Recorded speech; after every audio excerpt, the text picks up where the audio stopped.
Merhabalar, kanalıma hoş geldiniz.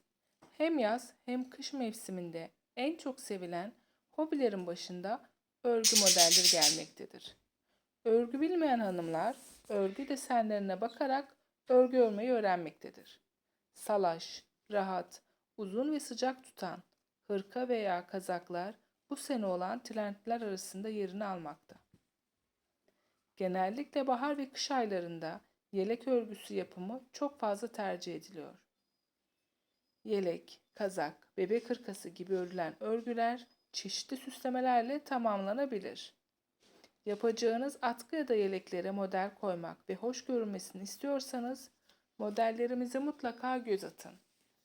İyi seyirler.